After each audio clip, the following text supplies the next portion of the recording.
welcome to Tell Me Your Story, New Paradigms for a New World. I'm Richard Dugan, your host. This is a very special day because we have I'll call it a 2-hour special. The first hour is with very special guests that we've had on before at this time of the year. And in the second hour, my very special guest who's been with us on Wednesdays, Lumari, is going to talk to us about the stream of consciousness. And interestingly enough, and this is news to my guests here in the first hour, harmony, the stream of harmony, which fits oh so well into our conversation with Jonathan and Andy Goldman. They are of the Sound Healing and the World Sound Healing Day. Welcome back to the program here on the 14th of February, 2024. Give me the anniversary. Is this 21, 22? I don't know where I heard 25. Maybe that's wishful thinking. Well, indeed, but it's... Well, Richard, first of all, thank you so much. We are delighted to be here and so happy to be sharing. It is our 22nd World Sound Healing Day. Woohoo! All right. Woo-hoo. 22 of them. And of course, we were here last year with you for the blackjack version, the 21st anniversary. And that was wonderful. We really enjoyed that. And we love bringing this type of program and this anniversary and so forth to our listeners. Let's start from the beginning for those who may be for the first time tuning in and listening to Andy and Jonathan Goldman and World Sound Healing Day 2024.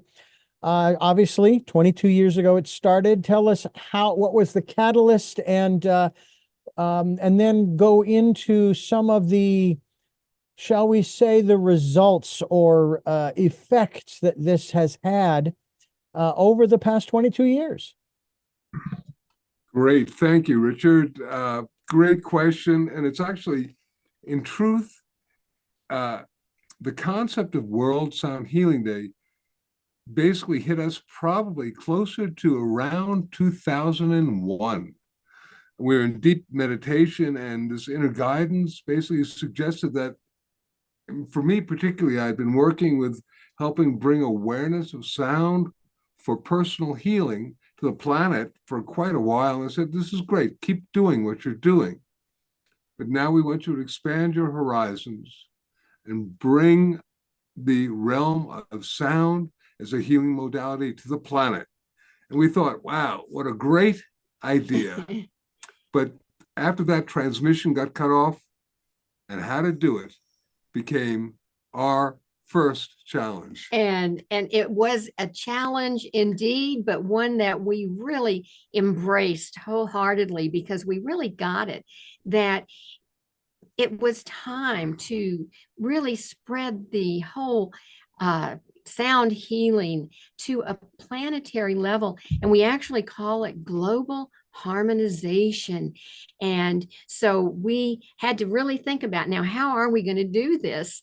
And we needed to somehow bring sound healing to a lot of people.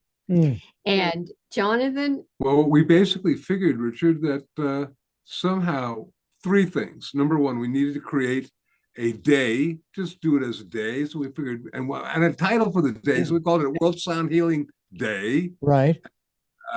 Decided we were going to do it on February 14th, because the concept being that somehow we would want to be projecting the energy of love, light, and sound onto the planet. And this indeed is a day that sort of got perhaps a bit of a jump start, because it's Valentine's Day to begin with. Mm-hmm. And then how do we do this? And the bottom line was, we became aware right at the time that the internet, which was relatively new, and that the internet basically represented the neural net, the global mind of the planet. And the thing is, how do we then activate the global heart of the planet? Mm-hmm. And in all these different sacred traditions, you have a commonality in their understanding that the heart and the mind, the brain, if you like, are linked up through the power of sound. If you like, the heart chakra and the third eye crown is activated through the throat chakra. And so we said, okay, let us then have some sort of global tone that goes on. At the time, we were basically working, we were very, very New York eccentric, and we thought that we would do an ah sound at 12 o'clock noon. And Jonathan, I want to just back up for just a moment, because the whole purpose of wanting to create World Sound Healing Day, and as we're talking about how we actually went about it, but the bottom line was we wanted to bring a vibration of peace and healing and love to our Mother Earth, to our planet, to heal the waters, to heal the people, to just bring our sound to heal the earth. And so it was a rather lofty idea, but we stuck with it. Richard and Jonathan was just getting ready to say that initially we thought, now how are we going to do this? And we thought, well, let's have everybody make the ah sound, which is the heart center sound, when we're in love and we've something of beauty, and of course we have worked with the ah sound ourselves, just in so many of our teachings, and so we felt that was a great sound to actually begin. Right. It's interesting because if you track it, the ah sound is found in so many of the god and goddess names: Tara, Buddha, Krishna, Yeshua, the Hebrew name of Jesus, Yahweh, and even the words ma and pa, they have that elongated ah sound there. So that was a sound that we used the first time. But I have to tell you, Richard, it's really interesting. When you want to be global, it's really hard to pick a specific time. And, so we've got very New York eccentric, but if you're in Japan or, somewhere even in Europe, 12 o'clock noon New York time is not real workable. So ultimately we expanded to it being, oftentimes we would suggest around noontime, your local time, but any time on the planet. And we have a website that we have built, and it's been up there for quite a while. And as you know, we have another website, which is healingsounds.com, that we invite people to go to. But this one is a website totally focused on World Sound Healing Day, which is worldsoundhealingday.org. And among other things, we have a portal where people can go and post their events. And it's pretty amazing. There are literally hundreds of different events throughout the planet.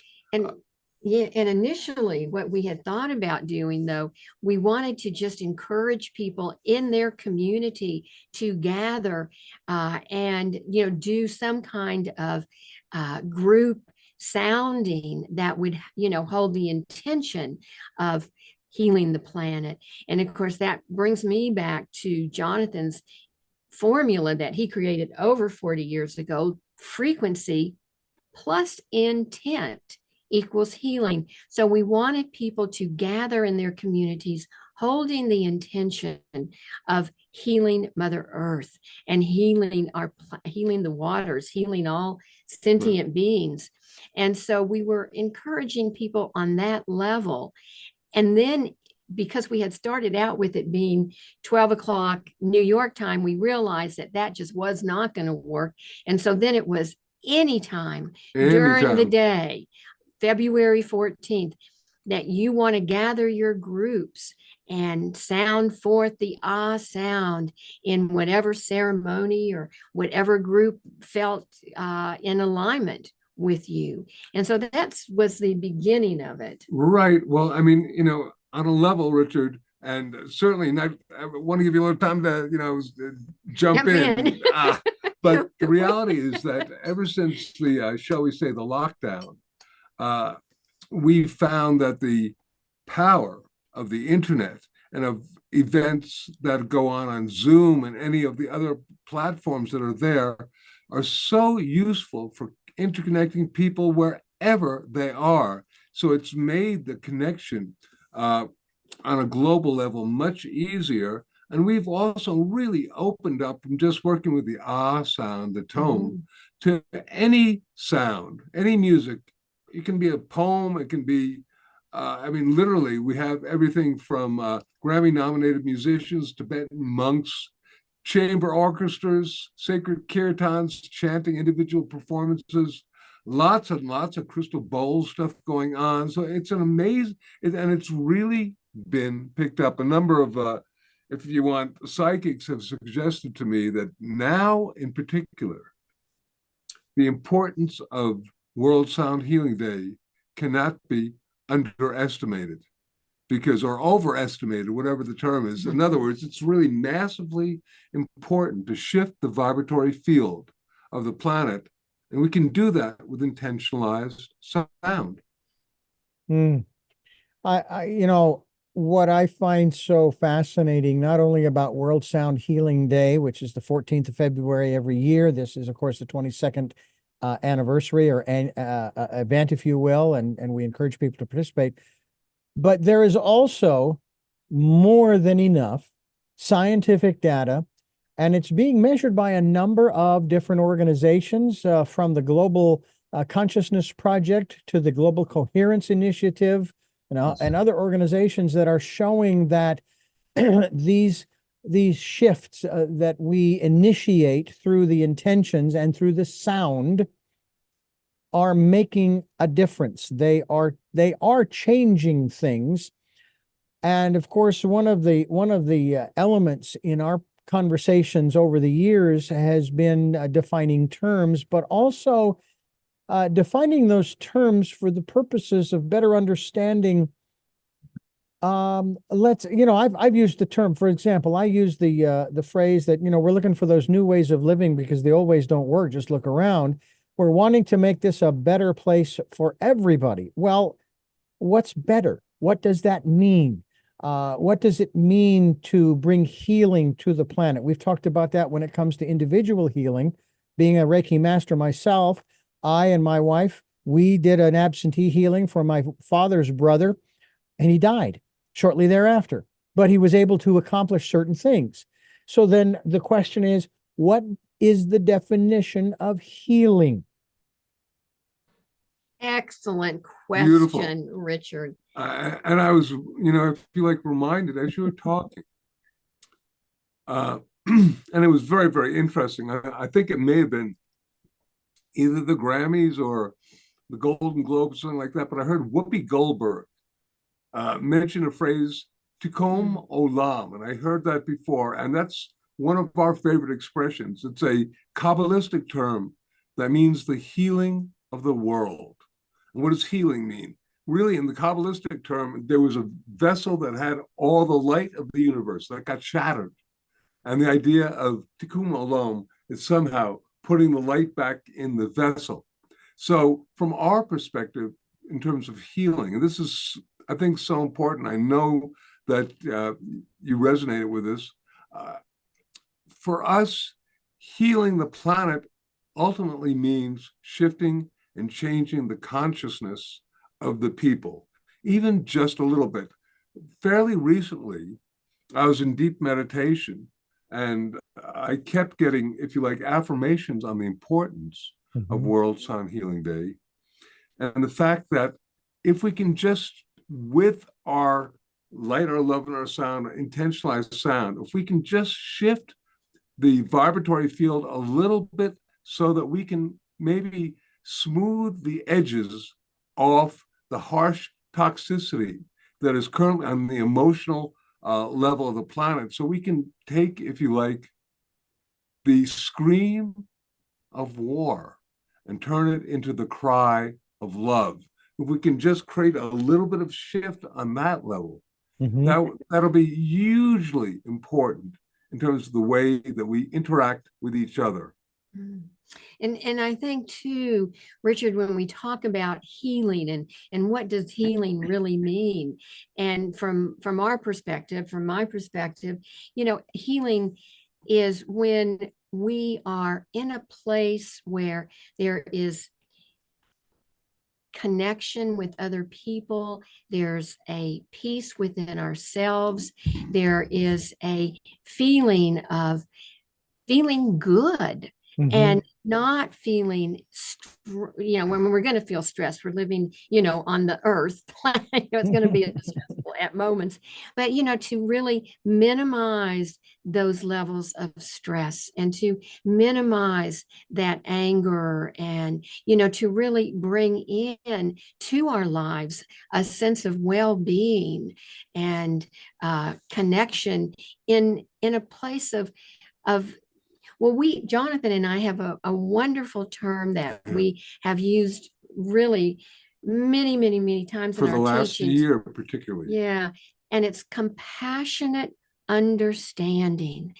And I think that fits well with what we're talking about right now, because when we can have compassion as we are understanding all people, because we're all very different and we all have differing views about life, liberty, and the pursuit of happiness.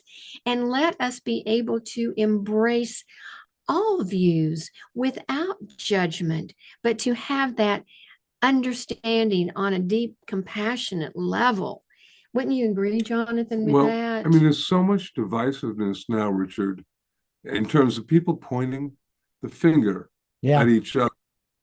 And as Andy's a wonderful psychotherapist, and as I learned from her a long time ago, what is the expression? If you point one finger at me, you're pointing three or four at yourself. And it's so very, very important for us, if you like, it's the expression, in order to know another person, you need to walk a mile in their moccasins. And if somehow begin to utilize, it begins with listening. If we can listen to other people and hear what they have to say without having already an answer for them before they're done talking. And in fact, there's a fellow by the name of Thich Nhat Hanh, who is a Buddhist monk. He's a Vietnamese Buddhist monk, and he actually wrote a wondrous book that I recently read called Zen and the Art of Saving the World or Saving the Planet. And it's great. But he talked about compassionate listening. And we thought, well, this is great. And then he talked about compassionate dialogue, being able to then speak. And we thought, okay, these fall within the whole compassionate understanding aspect, because it's so mandatory that we understand that usually when you get down to it, the gripes of one person, of two people, are ultimately they're going to be griping about the same thing. And once you understand that you both have the same gripes, you can kind of listen to each other and maybe try to figure out if there's a way of coming to terms with it and at least not making the other person bad. Because when you make the other person bad, that just doesn't win. It defeats the purpose. And certainly when we're talking about using sound to bring people together and the vibrational frequency that creates in our consciousness, it's a great tool when we hold the intention of compassionate understanding, of compassionate listening, and then we are sounding, whether it's a tone such as whether it's a poem that we're reading, whether it's a song, whether it's a Tibetan bowl or crystal bowls, that sound vibrates out into the field. And so sound is a marvelous tool to help to bring this connection and this compassion to people. And to that end, what we're going to do here in just a couple of moments is we're going to take a pause for a little bit of this celebration of the Sound Healing Day within the context of this program. We'll take 2 or 3 minutes to bring that forth so people can hear. And also, since it's still early in the day here on the West Coast, you have plenty of time to prepare for the noon hour here on the Central Coast. And then that's kind of what you're you're encouraging people to do at the 12 o'clock hour, of course, at any time, but in this case, on this particular day, to come up with a sound from your instrument, preferably. It's not, you don't have to be in tune. You could be tone deaf, and it doesn't matter. Your intention is what matters. And we're going to encourage you to do that as we continue talking with Andy and Jonathan Goldman here on Tell Me Your Story, talking about the 22nd annual World Sound Healing Day, which, of course, there is also a website. It is, of course, worldsoundhealingday.org. They also have a website, healingsounds.com. And it's really a wonderful opportunity. And the last time we were together, I believe, or the time before that, we were talking about an anniversary of Healing Sounds. It's one of your publications. You have one on humming as well. And it's something that we might want to talk about as well as we continue here on Tell Me Your Story. Stay with us, folks. Enjoy this interlude here, and we'll be with you in just a moment. The purpose for this meditation is to project a sound encoded with the energies of light and love, and project healing to the Gaia matrix, our beloved planet Earth. We will first create coherence between our heart and our brain. This effect will further be amplified by the power of the sound "ah" that you will be toning along with later, bringing more light and love into your body, mind, and spirit for health and wellness. And now, begin to focus on your breathing. Breathing in and breathing out. Slowly breathing in and out. And as you're breathing in and out, imagine or visualize that you're breathing in and out through your heart.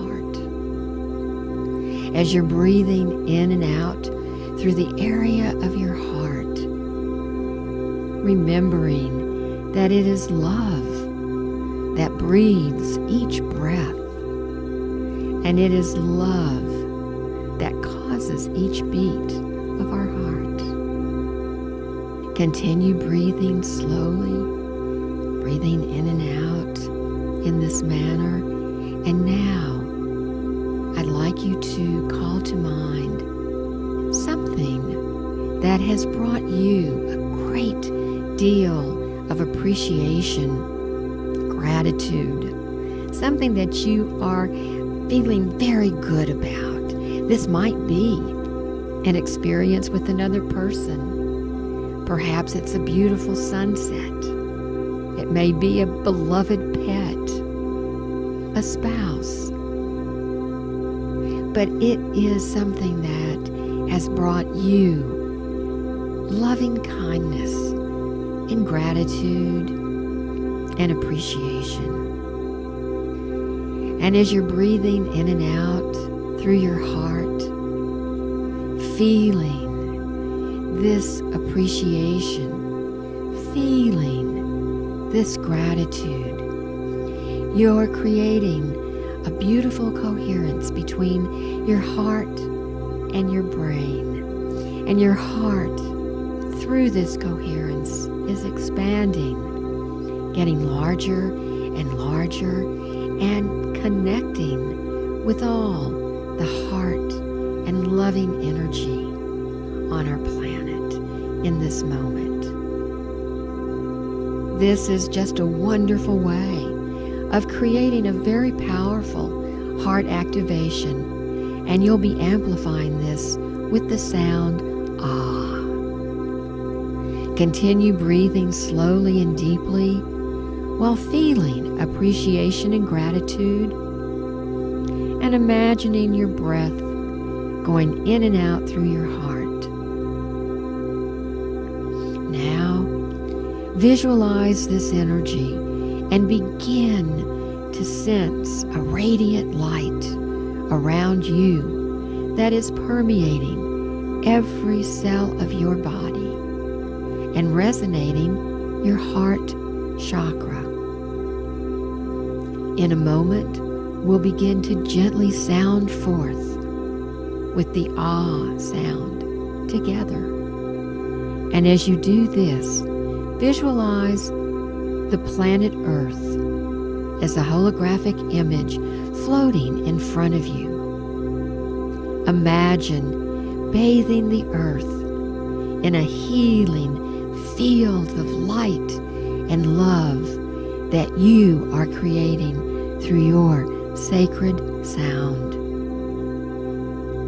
Now, let us begin to make the heart sound ah together, bringing the energy of global harmonization, peace and healing to our beloved planet, Earth.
one last time.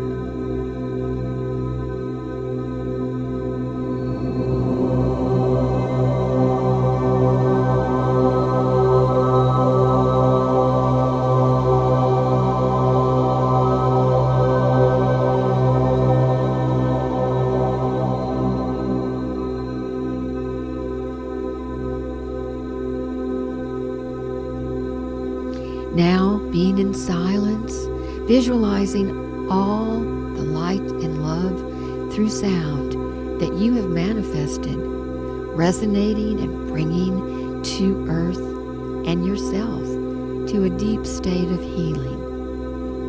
And when you feel ready, open your eyes and know that you have contributed to personal and planetary healing.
And we welcome you back after this short little interlude that I hope you enjoyed. Of course, for those on YouTube, we're watching a video as well as hearing.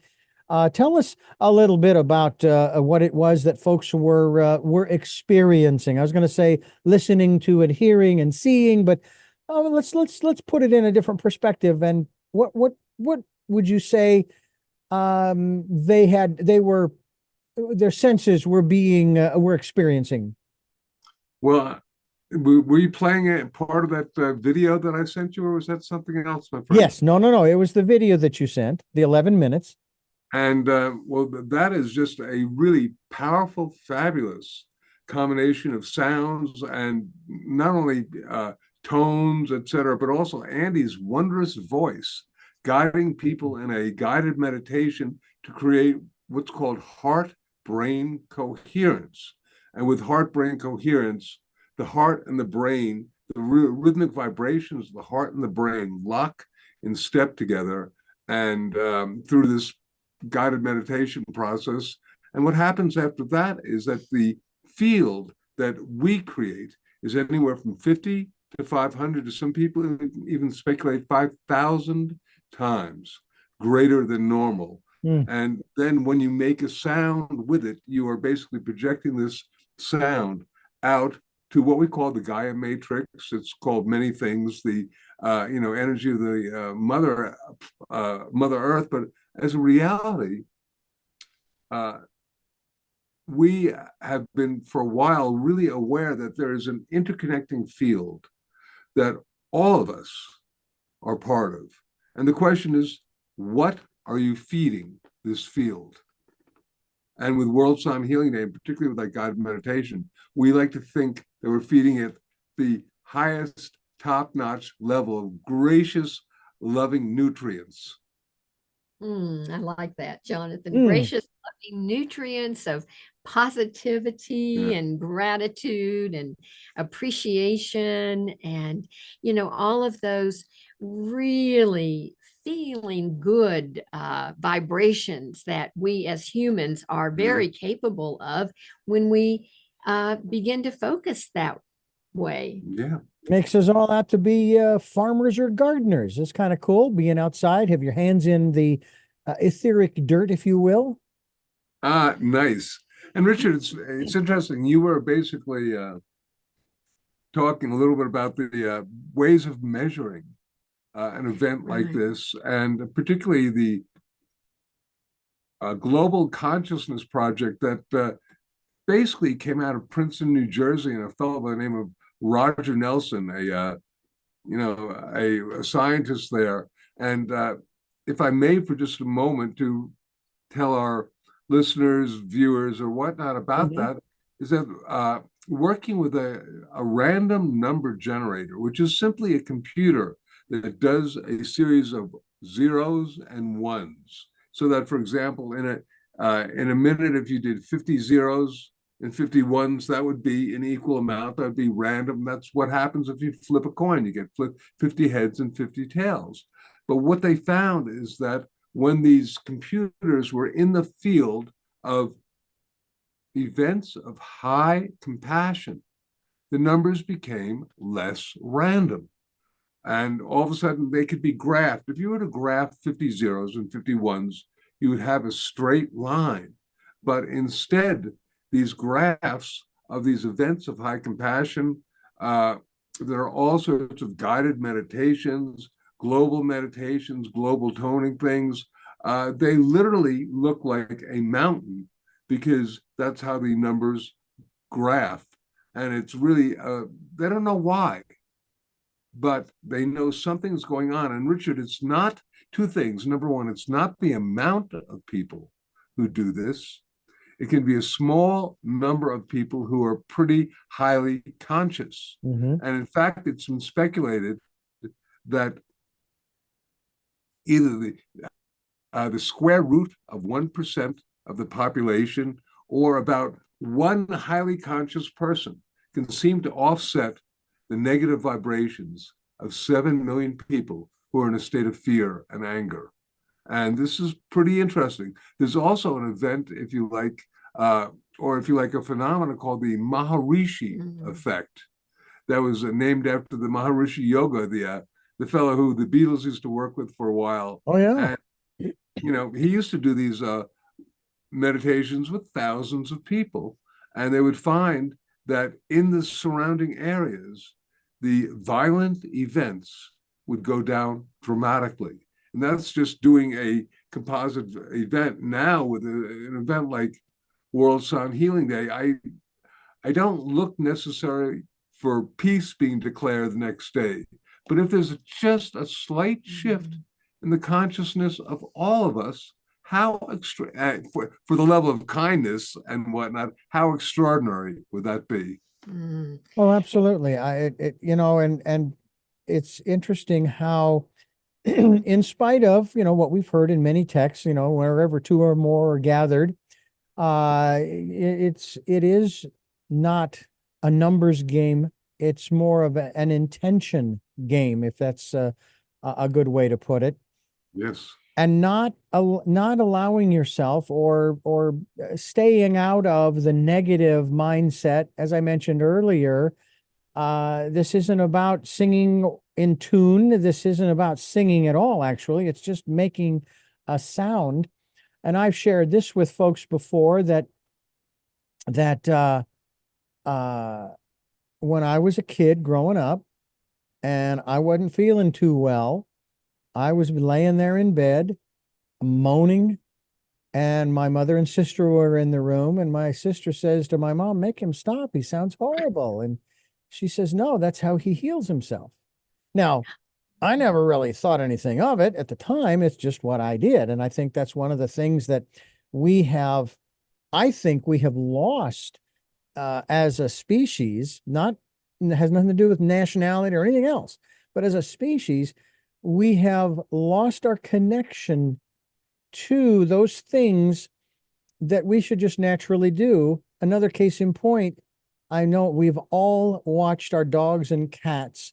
All of a sudden, out in the middle of the room or in the yard or having, they will start to stretch. They will bend all the way back with their front paws down, and they will take the front end down and the back end goes up, and then they'll go forward and stretch the back legs because it feels good, but it's also good for them. Well, there are times when we feel like doing that, but we don't do it. And we should allow ourselves to do it. I would say it's the same thing with our emotions. Now, you and I, we laugh without apology.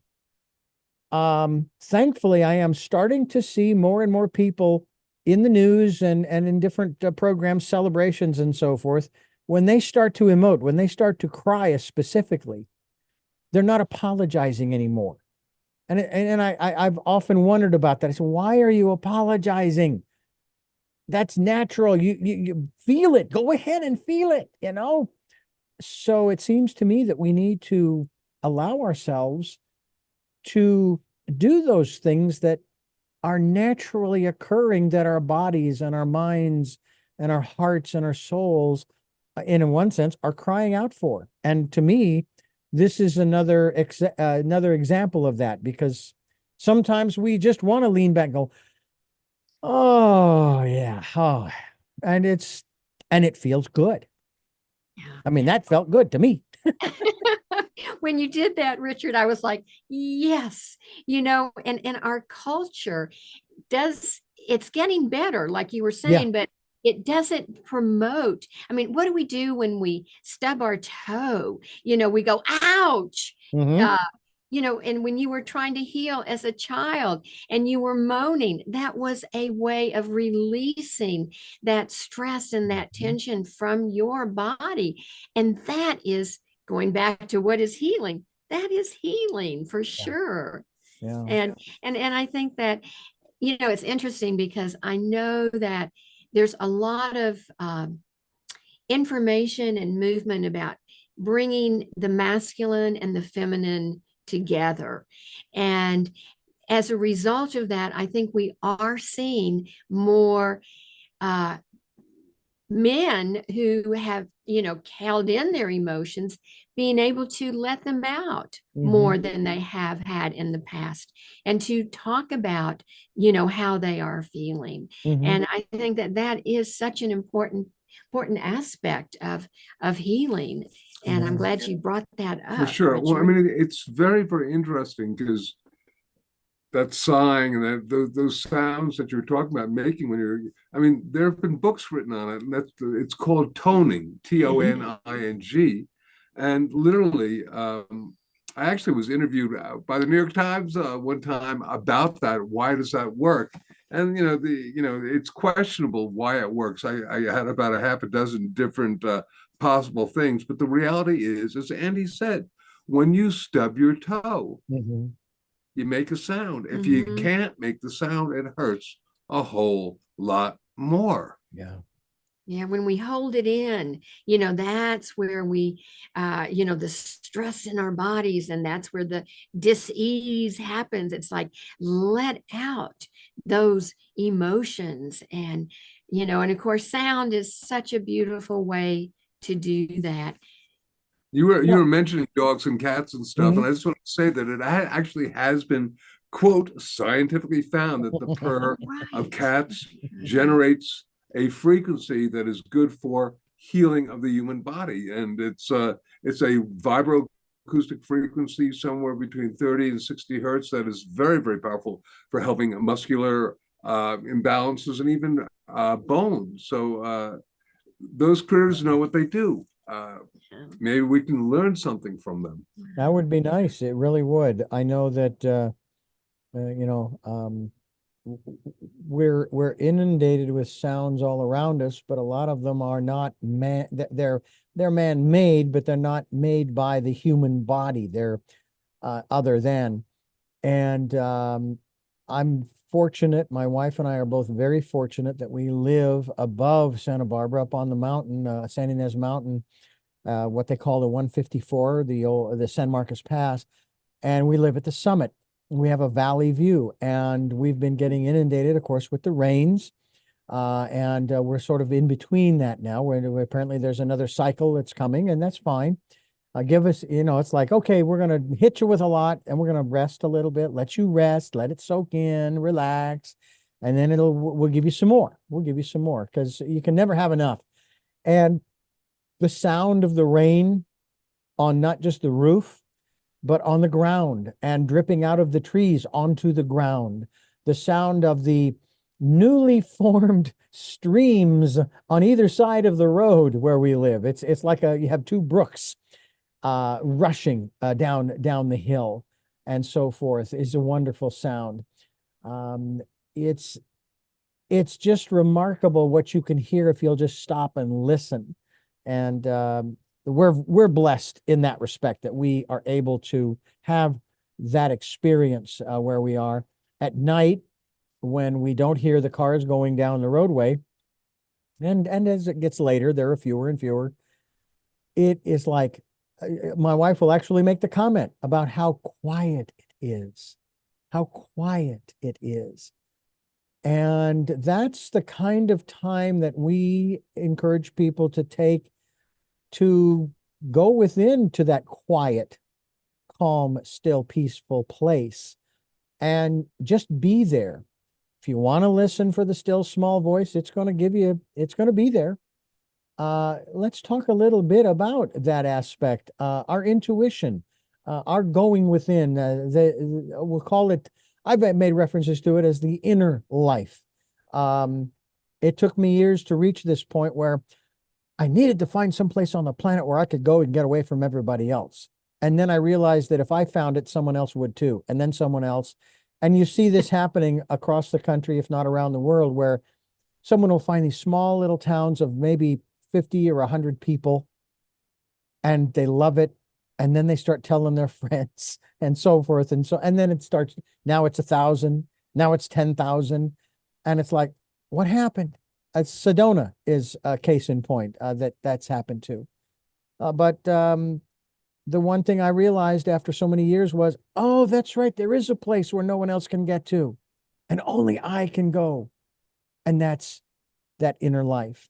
Talk to us about that and its relationship to not only World Sound Healing Day here on the 14th of February 2024, but also just in terms of our general health and well-being. Richard, that is an excellent, excellent topic, because it is about our listening within to our inner wisdom, and how do we quiet ourselves to be able to actually hear our inner guidance, our inner wisdom. And that's where sound can be such a valuable tool once again, because when we are, for instance, toning, as Jonathan was just talking about, where it's just an elongated sound like an ah sound or an om or whatever. When we sound and then we are done sounding, we always encourage people to go into silence. In fact, we have this great program called 4 Pillars of Sound, and the 4th pillar happens to be silence is golden. So that after you have sounded, you then go into that silence. And that's where the shifts and the changes begin to occur. That's where you get to listen within. And I know Jonathan always likes to call it the yin to the yang. You're making all this sound, then you stop and you go within and you are in silence. Hey, we were just in silence. We were just in what a concept. And yes, I mean, that was great. Sound is such and has been since the beginning times of whether it's spiritual or sacred or shamanic or whatever you want to call it. Sound has always been used as a tool of connecting with the divine, with higher levels of consciousness. And as Andy was saying, the combination of yin and yang, sound and silence, is really important.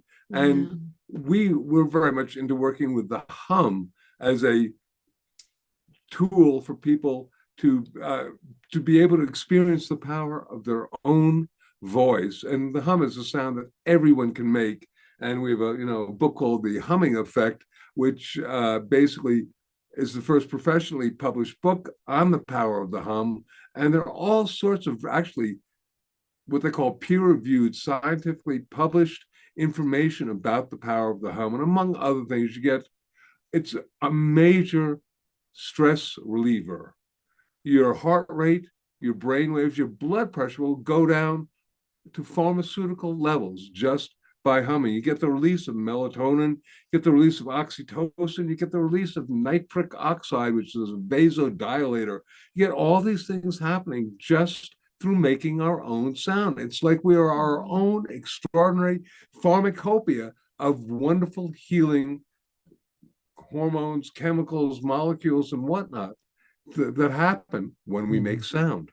And then when we do go into silence, that is when we listen. That's what we were talking about earlier, Richard. How do we get into that place where we are in our silence?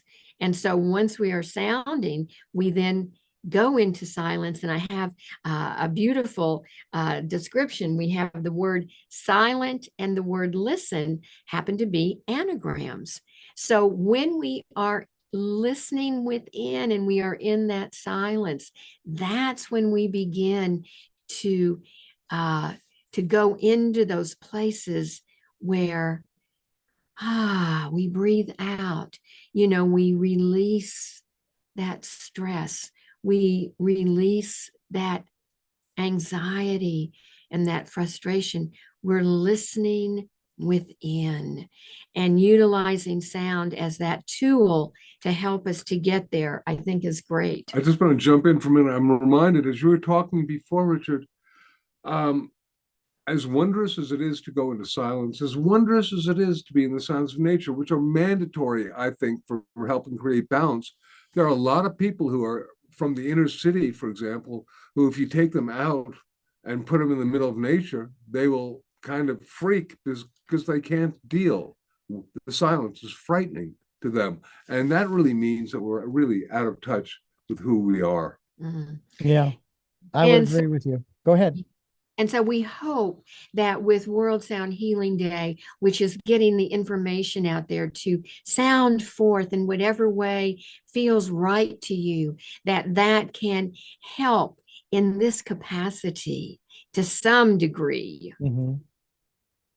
Yeah. And yeah. And of course, I just want to mention too, because with this being World Sound Healing, our 22nd anniversary, at this point in time, Richard, because it has gone on for so many years, literally we have tens of thousands of people throughout the planet who are sounding and who are holding the intention of healing and love and harmony and appreciation and gratitude, all of those high vibrational aspects of being human. Mm. Well, it's there is no question that it's all very important. I think too, even about not only the essentialness of it, but also I'm sure there is a certain element uh, scientifically verifiable when a baby is born and cries for the first time. And yes, the crying is not just as the infant is growing in the months ahead. That yes, sometimes it is, hey, feed me, change me, it's give me some attention. But at the same time, I think, and maybe you can elucidate on this, that sound that infant is making, the crying, has an effect on the biology, on their chemistry and so forth. Absolutely. It's a release. Mm-hmm. Mm-hmm. It's a way of communicating. It's a release. And it's like, when you see this little baby, this precious little baby, they haven't been around long enough to develop, oh, I can't do that. Oh, I better not cry. I don't want somebody to see me, being upset. And they are just in the moment. And I love that about when you think about a little baby, and being in the moment is another one of those great things that we strive for as adult humans. And making sound is one of the great ways of being in the moment, because when you're in sound, the sound is momentary. It's being created by you. You're with the sound is with you. It's an amazing phenomenon. It is indeed. And what I also find fascinating, and I've shared this example with the two of you before, is the sound and the being in the now. And then, of course, using the example of the recording of sound on a computer using sound recording software such as I use and you use, Jonathan. And you see that center line, if you will, where the sound on the right-hand side, there's nothing. It hasn't been done yet. Whereas on the other side, oh, there's the wave. There's my voice. There's how I look on the graph. But it's that center line before the sound is shown on the screen that is the now. And the moment that you hear it, your brain is already processed it. And it may be milliseconds. I don't know what the time delay is, but and maybe it's instantaneous, but it's still suddenly it's already in the past. There's a part of the silence, if you will, that, and I have to wonder, okay, if I had earplugs in and I wasn't hearing the outside world, then I might hear, well, the blood pulsing through my body. I could hear my heartbeat, those kinds of things. That to me also would be an interesting and probably phenomenal experience to listen to one's body. And I'm not talking about, oh, I'm hungry and my stomach's growling, although there's certainly some truth to that as well. But more, listening to the involuntary operation of the human body as we just sit still and experience ourselves. No question about that. It's so interesting too. And I was just actually looking at a little article that a friend of mine who's a pretty renowned sonic scientist, he was suggesting that once the sound has been created, it's there forever, which is an interesting this is a philosophical question of, Hmm. is it there and then gone, or is it there and resonating somewhere in the ethers? Yeah. And it also has to do with pre-recorded sound. And the fact is, when you are, or just the question, when you are listening to a recording, perhaps of somebody who's passed on, and you're listening to their energy, are they somehow resonating? Is their field somehow resonating with you at that particular time? It's very philosophical, but it's an interesting thought. Well, you know what's also interesting along those same lines in reference to the oxygen that we breathe, for example.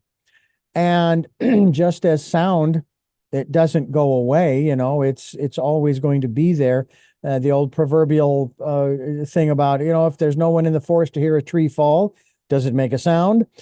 Yeah, it does. Whether you're there or not, it makes a sound.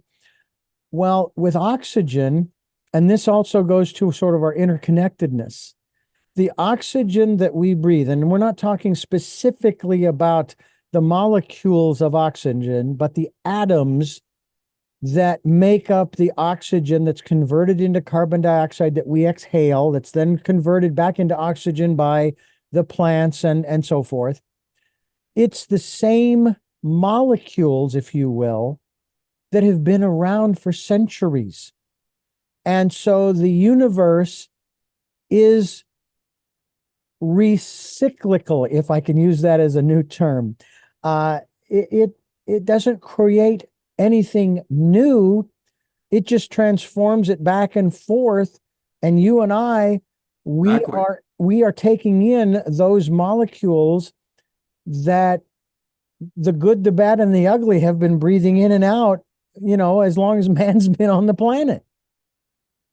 Indeed, someone suggested, I think, that we are basically breathing the same air that Jesus did on a level. Yes, and we And could as we our could friend list other Einstein, people's as well, but we'll keep it to that. I'd like to keep it there.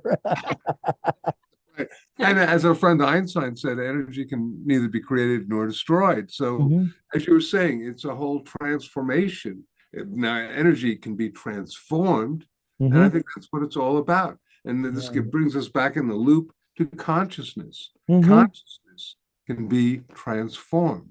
And that's where the purpose of World Sound Healing Day ultimately is, that by changing the consciousness, we can shift and change, and from our perspective, revitalize the reality that we've created, and perhaps help assist somehow in creating a more positive, beneficial, kind planet. Mm. Andy and Jonathan Goldman, I want to thank you so much for joining us here on the program. This has just been, it's a fascinating discussion as always. And I look forward to, having you back again to talk more about this, but also talk about other things that we can take a look at in terms of, again, the scientific evidence showing that, hey, this is pretty cool and that we're making a difference. Keep doing what you're doing because we're looking, I think, maybe for more for balance. So thank you for sharing this balancing act with us. Oh, Richard, thank you so much for giving us this opportunity to share with you and all of our listeners. It has been our great pleasure. Thank you. And really, just real quick, thank you again. And just acknowledging that World Sound Healing Day, it's not Jonathan and Andy Goldman's World Sound Healing Day. Mhm. It's a co-creative effort, because I believe that humankind has reached an evolutionary level where we can basically work together to create better, greater things than we have before, as long as we're not doing it from fear, as long as we're not doing it from anger, as long as we realize that indeed 1 + 1 can equal 3 if your consciousness is high enough. Right. And we can all make a That's difference. right. Each one, Absolutely. We heal the Absolutely. planet, we heal ourselves. we heal ourselves and we heal the planet. And with that, we will have you back again soon. Until then, I thank you folks for listening to and watching Tell Me Your Story, New Paradigms for a New World. We are giving you choices and knowledge of those choices to help make your dreams come true. And until our next broadcast, podcast, videocast, love to all. Jeanette, I am listening. Dad, continue to be happy. Smokey, I'll see you on the other side. And to my dear friend Zorro, aho. a hoax.